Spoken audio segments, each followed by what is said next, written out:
Quand on voit ces images de crues, c'est vrai, la première chose qui nous vient à l'esprit, ce sont les maisons, les routes, les dégâts matériels. Mais est-ce qu'on s'est déjà demandé ce qu'il advient de la toute petite faune, celle qui est là, juste sous nos yeux, dans nos jardins, nos champs? Eh bien, leur histoire, face à la montée des eaux, elle est, comment dire, absolument surprenante, bien plus complexe qu'on pourrait le croire. Notre premier réflexe, c'est de se dire c'est une catastrophe totale. Pour un petit campagnol au fond de son terrier, pour un hérisson, ou même pour toute une colonie de fourmis, la montée des eaux, ça sonne comme la fin. Logique, non? Mais est-ce que c'est vraiment aussi simple que ça? Parce qu'en fait, la vérité est bien plus nuancée. La nature, elle a équipé ces petites bêtes d'un arsenal de stratégies de survie, mais vraiment incroyable. Alors oui, bien sûr, il y a de la mortalité, c'est indéniable. Mais la capacité de rebondir, la résilience, elle est tout aussi impressionnante. Et c'est justement ça qu'on va explorer ensemble. Accrochez-vous, ça va être fascinant. Alors, on va commencer par le plus spectaculaire. Oubliez la simple fuite. Là, on parle de véritables chefs-d'œuvre d'ingénierie biologique, de stratégies collectives complètement folles qui permettent à certaines espèces de littéralement naviguer à travers le chaos. Et la première stratégie, c'est sans doute l'une des choses les plus dingues du règne animal. Imaginez un peu. L'eau monte, et là, au lieu de paniquer et de se disperser, des colonies entières de fourmis font tout le contraire. Elles se regroupent, elles s'unissent et elles construisent un vrai radeau flottant fait de leur propre corps. C'est presque difficile à croire quand on ne l'a pas vu. Alors, comment ça marche ce truc de fou? C'est super bien organisé.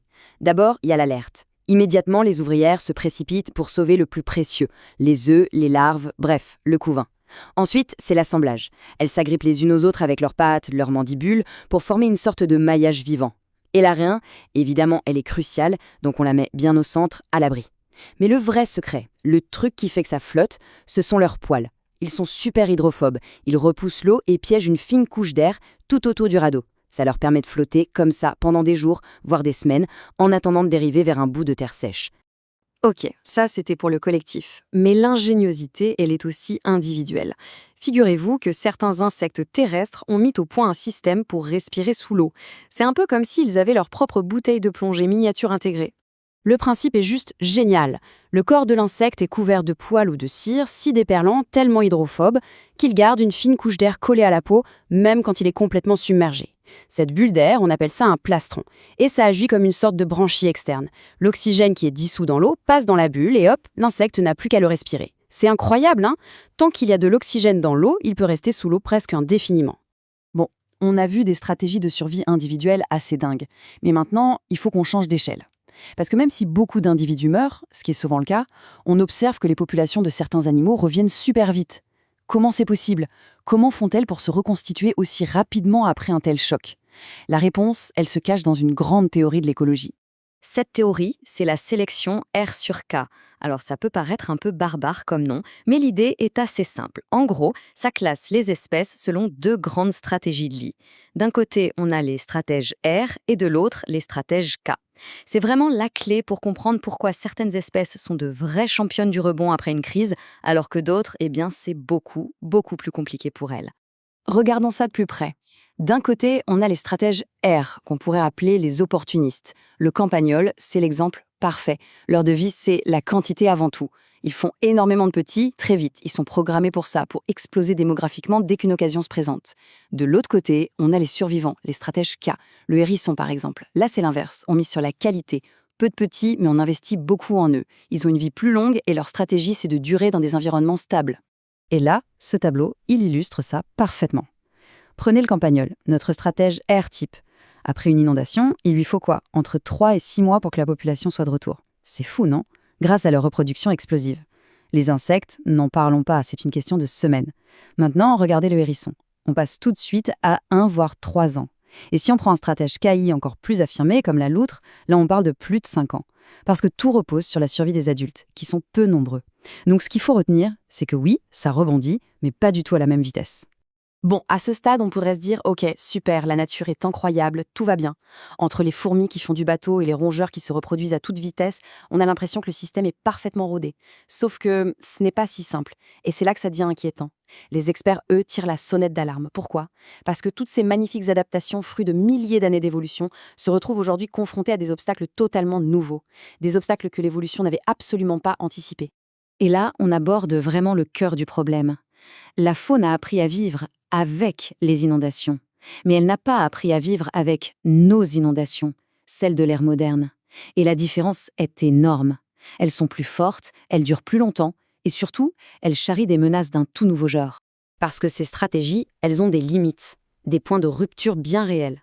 Regardez, un courant qui dépasse à peine le 0,5 mètres par seconde. Et hop, c'est trop rapide, un petit mammifère est emporté. S'il reste sous l'eau plus de 48 heures, il n'a plus d'énergie, il meurt d'hypothermie. Et une eau qui stagne et se réchauffe au-dessus de 20 degrés Celsius, elle perd son oxygène et tout ce qui est dedans suffoque. Le problème, c'est qu'avec le dérèglement climatique, on dépasse ces seuils critiques de plus en plus souvent. Et ce n'est pas tout. Le pire, ce n'est pas seulement la force de l'eau. Ce sont les cadeaux qu'elle transporte. Nos inondations, elles lessivent tout sur leur passage. Pesticides, métaux lourds, hydrocarbures. C'est un véritable cocktail toxique. Pour un amphibien avec sa peau ultra perméable, c'est comme nager dans du poison. Et on se souvient du plastron des insectes, leurs bouteilles de plongée? Eh bien, les détergents qu'on rejette, ça détruit la tension de surface de l'eau et ça fait éclater leurs bulles d'air. Résultat, ils se noient. D'un coup, la survie n'est plus un seul combat, mais une guerre sur plusieurs fronts. Mais la menace ultime, celle qui rend quasi inutile toutes les stratégies qu'on a vues, ce n'est même pas la force d'eau ou la pollution. Non, la pire menace, c'est nous. C'est la façon dont on a façonné notre paysage, qu'on a transformé en un immense parcours d'obstacles mortels. Pensez-y une seconde. Le réflexe de base pour un animal terrestre, c'est quoi? C'est de monter, fuir vers les hauteurs. Simple, non? Sauf que se passe-t-il quand sur sa route, il tombe sur un remblai d'autoroute, un mur anti-bruit, ou même, tout bêtement, la clôture en béton de notre jardin? Eh bien, il est piégé, c'est fini. Il va s'épuiser, chercher une issue qu'il ne trouvera jamais, et se noyer, parfois à quelques mètres d'un endroit sûr. On a littéralement quadrillé, fragmenté leur monde avec des barrières infranchissables. Et cette phrase, elle résume tout. Le problème, ce n'est pas tant la hauteur de l'eau. La nature, elle sait faire avec une grosse inondation de temps en temps. Ce qu'elle ne sait plus gérer, c'est la combinaison de deux choses. Des inondations qui reviennent tout le temps et un paysage qui est devenu une prison, un paysage sans issue. La connectivité, la possibilité de se déplacer, c'est devenu le facteur numéro 1 pour la survie. Alors, on fait quoi? On baisse les bras? Non. La bonne nouvelle, c'est qu'il y a une prise de conscience. On commence enfin à comprendre que se battre contre la nature, ça ne marche pas. On est en train de passer d'une logique de confrontation, il faut contenir le fleuve, à une logique de collaboration, il faut travailler avec le fleuve. D'un côté, il y avait l'ancienne approche, la manière dure. On construit des digues, des murs en béton, toujours plus haut, on essaie d'enfermer la rivière dans un couloir. Mais on sait où ça mène. Le jour où ça casse, la catastrophe est encore pire. Et en plus, ça détruit tous les habitats. De l'autre côté, il y a la nouvelle approche, beaucoup plus intelligente, les solutions basées sur la nature. L'idée, c'est de redonner de l'espace à la rivière. On restaure des zones où elle peut déborder, sans faire de dégâts. Ces zones, elles agissent comme des éponges. Elles ralentissent l'eau, la filtrent, et au passage, elles servent de refuge incroyable pour toute la faune. Et ce qui est génial, c'est qu'on peut tous agir, même à notre petite échelle. Un simple trou de 15 cm sur 15 en bas de la clôture du jardin, ça ne coûte rien, mais ça peut littéralement sauver la vie d'un hérisson en fuite. On appelle ça un passage à faune.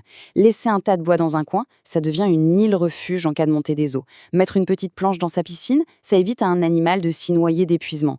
Chaque petit geste qui redonne un peu de liberté de mouvement, c'est une immense victoire. Parce qu'au final, il faut bien comprendre une chose. Aider la faune à survivre, ce n'est pas juste une question de bien-être animal. C'est une question de pur bon sens et même d'intérêt personnel. Un écosystème qui fonctionne bien, qui est résilient, avec des zones humides qui jouent leur rôle d'éponge, eh bien c'est un écosystème qui nous protège nous aussi. C'est notre meilleure assurance-vie face aux extrêmes climatiques qui arrivent. Donc, pour conclure, on a vu que la faune a des super pouvoirs d'adaptation, c'est clair. La vraie question, ce n'est donc plus de savoir si la faune peut survivre aux inondations, elle l'a toujours fait. La vraie question aujourd'hui, c'est de savoir si elle peut survivre à notre paysage, à ce labyrinthe de béton et de barrières qu'on a créé et qui transforme un défi naturel en une impasse mortelle.